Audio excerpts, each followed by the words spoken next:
Bienvenue sur ITER Podcast, où nous découvrons le monde de l'hôtellerie et du tourisme. Je suis votre hôte Hamza Medani et ensemble, nous explorerons les nécessités et les défis entourant ces industries.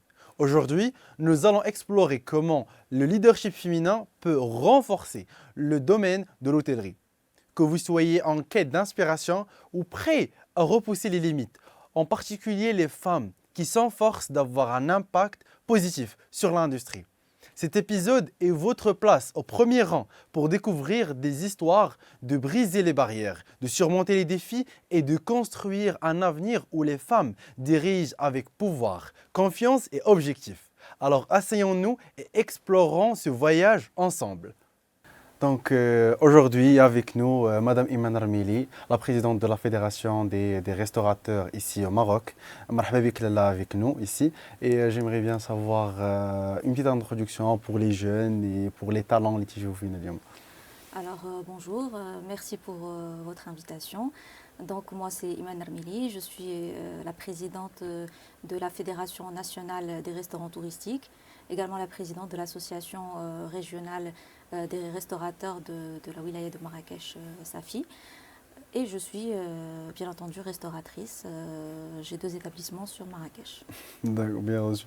Et pour le début, comment était votre début? Donc, êtes-vous restauratrice depuis le début? Quand exactement? Votre intérêt, ça a commencé quand? Alors on va dire que je suis restauratrice de naissance, Ouais.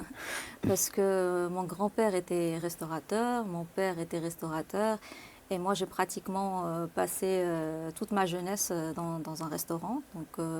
Donc j'ai effectué effectivement plein de petites tâches pour mon père. J'ai fait des petits stages pour lui en échange d'un peu d'argent de poche, voilà. Et puis par la suite, c'est vrai que j'ai changé de voie. J'ai fait des études en finance, mais ce n'est pas un changement total de voie parce que la finance finalement rejoint la gestion d'un restaurant au final. Donc j'ai fait un master en finance et j'ai travaillé en banque au Crédit Lyonnais à La Défense. Et ensuite, j'avais vraiment envie de revenir dans mon pays. Et pour moi, je suis marocaine.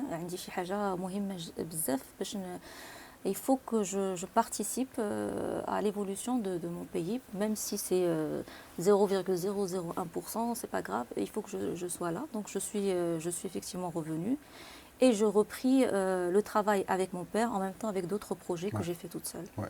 Et donc on peut dire que vous êtes le porte-parole des femmes ici au Maroc en termes de domaine de l'hospitalité. Et pour dire comment ça a été passé la transition du finance au côté marocain, au côté venir ici au Maroc et faire son impact. Est-ce que ça a été facile pour toi de faire ces décisions ou bien comment ça a été exactement? Sincèrement, je ne pensais pas que ça serait aussi difficile. Parce que le fait de passer, j'ai passé pratiquement 8 années en France. D'accord. Et la transition était compliquée, surtout au niveau des mentalités. Okay. Par rapport, parce que la restauration est un domaine très masculin. Ouais. Donc c'était vraiment difficile de m'imposer. Et pour moi, la seule manière que j'ai trouvée pour m'imposer, même si j'avais quand même un avantage d'être la fille de mon père, j'ai quand même il fallait travailler doublement et puis montrer qu'on est à la hauteur pour pouvoir s'imposer. Oui. Et comme ça, vous avez pu trouver et faire de l'impact et être parmi la table de la CNT, la Confédération nationale du tourisme. Et je pense que ça n'a été pas vraiment facile de monter l'échelon et devenir la vice-présidente de la CNT. Ça s'est passé très rapidement en fait. Je me suis impliquée dans l'associatif professionnel après la crise du Covid. Okay. Donc j'ai d'abord commencé par l'association, ensuite la fédération et ensuite je suis rentrée à la CNT. Donc c'est vrai que déjà j'ai été étonnée de voir qu'en 2021, j'étais la première femme présidente d'une fédération au Maroc. J'ai trouvé ça... Bon, à la fois c'était magnifique, mais à la fois c'était triste et je pense qu'à ce moment-là, je me suis rendu compte qu'il fallait commencer à changer les choses. On peut dire aussi que c'était un petit peu alarmant. Oui, oui, Oui. c'était alarmant, Puisque effectivement. on doit avoir plus d'impact et avoir plus de femmes dans ce domaine qui est dominé par les hommes, bien sûr. Et pensez-vous qu'il y a quelque chose ici, ou quelque chose fait par la fédération Mhm. qui implique les femmes plus que les hommes? Par exemple, un système ou un programme qui invite les femmes à venir et prendre de grands rôles au sein du domaine. Sincèrement, pas encore. On y Mhm. travaille parce qu'on devait, en fait, la fédération, quand on a, c'est une création en fait Ouais, de ouais. fédération puisqu'elle n'était pas, le secteur de la restauration n'était pas structuré. Mhm. Donc, on a créé la fédération et vraiment, nous sommes dans la phase de restructuration d'une fédération, c'est-à-dire de toutes les associations de tout le pays. Donc, ça prend, et de création d'associations. Donc, ça Ouais, prend énormément de le temps. temps, ouais. Et effectivement, il y a des programmes qui sont... j'ai envie de lancer certains programmes, Mhm. mais pour le moment, c'est pas le moment de le faire. Exactement, je Mm. comprends. Pouvons-nous avoir, par exemple, quelques idées pour inspirer les femmes qui veulent participer pour eux, pour qu'ils voient qu'il y a du potentiel? Pour inspirer les femmes dans le Oui. domaine Est-ce de... qu'il y a, par exemple, quelques idées que vous avez en tête, Mhm. que vous allez impliquer après, donc par la voie de la fédération, Mhm. pour que les femmes voient qu'il y a du potentiel?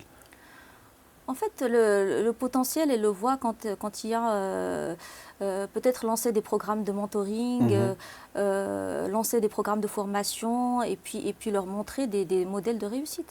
D'accord, je Mm. comprends. Vous êtes le parfait exemple pour eux de Il voir y en a d'autres. qu'il il y en a, il y en a. Mais parlons aussi de les soucis et les soucis qui sont vraiment pesantes dans le domaine. Donc, que les femmes souffrent mais plutôt pas souffrent, mais qu'ils voient dans leur vie dans le domaine de l'hospitalité. Alors, c'est vrai que c'est un domaine, comme je vous ai dit, qui est très masculin. Et puis, les familles ont du mal à laisser, là ça a changé, Ouais, les familles ont du mal à laisser les femmes aller vers ce domaine. ouais. Parce que justement, il y a des heures de travail qui sont exténuantes. Ouais. Et puis aussi, il y a un contact avec une clientèle peut-être masculine, etc., qui dérange peut-être les familles. Exactement. Mais ça a tendance à changer. Oui, oui, comme on Mm. peut le voir Oui. maintenant. Et aussi, auparavant, il y avait les problèmes. Par exemple, quand à la maison, Ftar, donc Mhm. Mhm. les Riyad, Marrakech et tout, on voit que les familles tendent à laisser seulement les hommes Mhm. aller travailler et pour les femmes, ils restaient au sein de Dar et aussi seulement aider Ouais. les tâches à la maison. Mais il y a heureusement le changement envers le développement que les femmes radiennent en plus et tout ce qui est vraiment l'un des changements les radicaux. Et on voit aussi qu'il y a il y a des femmes qui تجهوا l'international. Mais ils trouvent des problèmes aussi. Qu'est-ce que vous pensiez? Au niveau international, Oui, c'est moins flagrant, je pense que c'est moins flagrant oui. qu'au Maroc. Mhm, Parce qu'on a comment dire, une culture quand même qui est assez pesante vis-à-vis des femmes, mhm, qui n'est pas encore assez ouverte. mhm. Mais pour moi, ça commence à changer. Et puis les femmes, et elles sont très compétentes. Donc il faut qu'elles soient considérées à la hauteur de leurs compétences. Bien sûr, puisque les femmes ici, on peut même dire que le poids d'une maison se repose sur les épaules d'une femme. Donc, principalement, c'est vraiment ça. Et rebondant sur on a parlé des soucis des femmes au sein du domaine, mais parlons aussi du succès. On peut parler par exemple de votre exemple ou vous pouvez nous donner un autre exemple des femmes qui ont travaillé avec vous par exemple pour donner aux femmes de jeunes talents pour leur donner une image à percevoir. Alors moi, je conseille aux femmes qui veulent se lancer dans ce domaine d'effectivement de travailler, d'être intègre et compétente et puis de ne pas comment dire, se sous-vendre. C'est-à-dire que elles ont le droit à être considérées de manière égale d'un homme, enfin au niveau du salaire, au niveau les femmes sont des leaders naturels, elles ont une certaine sensibilité qui est très importante dans le domaine de l'hospitalité. Oui.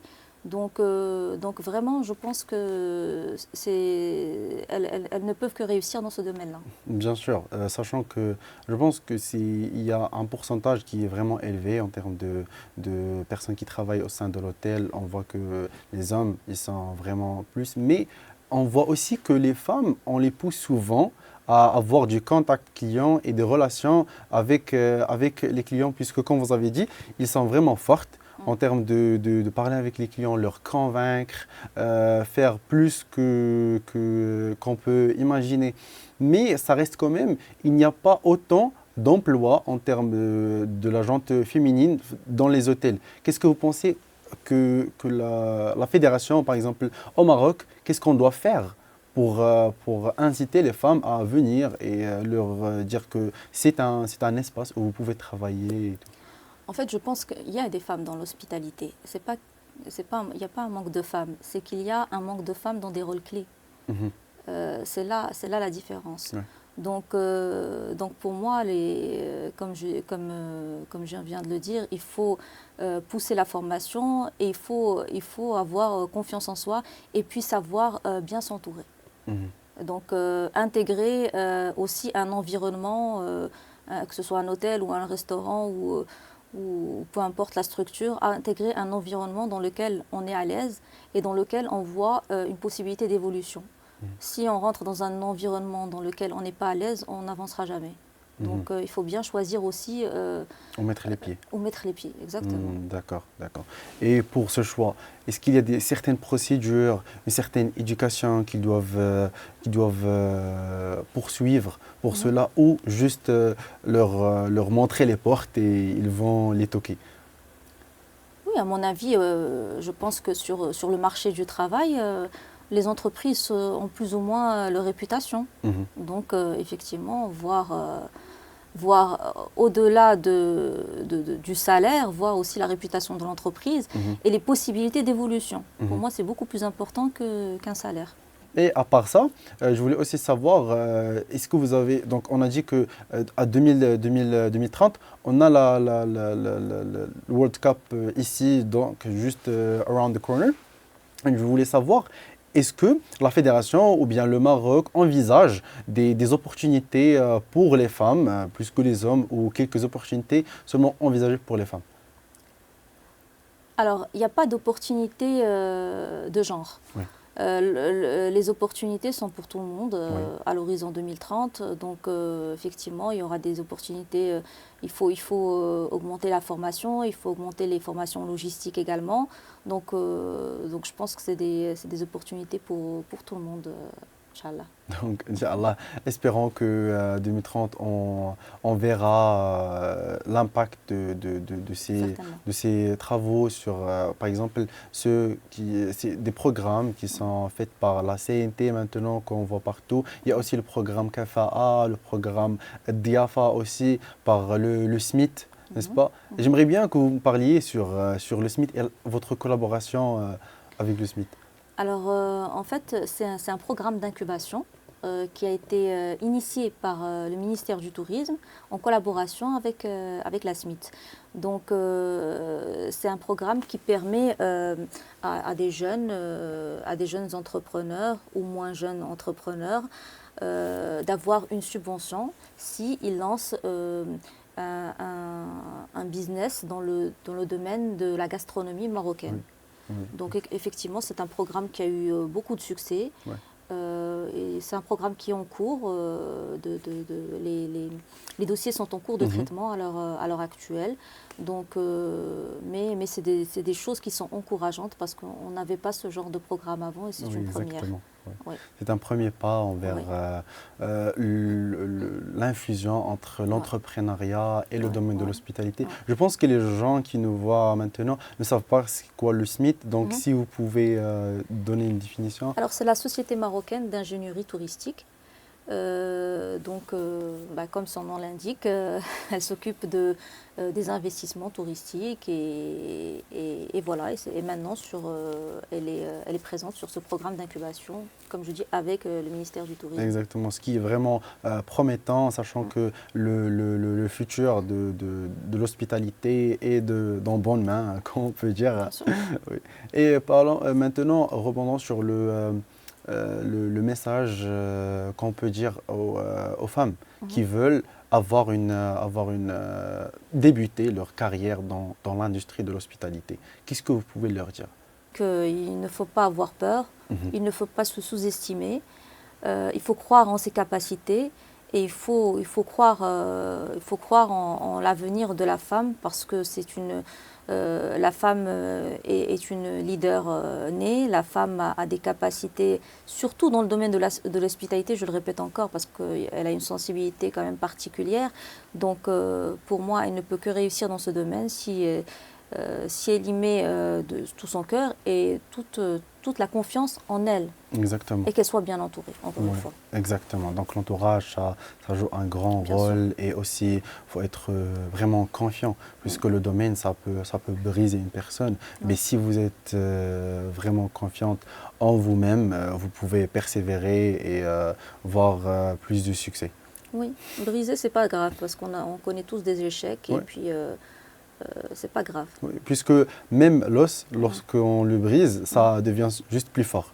Exactement. Donc, on peut juste avoir l'exemple de notre corps. C'est vrai, exactement. Merci beaucoup, Lalla Iman, pour votre message, pour votre information vraiment précieuse. On apprécie votre présence ici encore pour le podcast ITER. Et nous vous remercions pour votre temps précieux et rendez-vous dans les prochains épisodes d'ITER Podcast.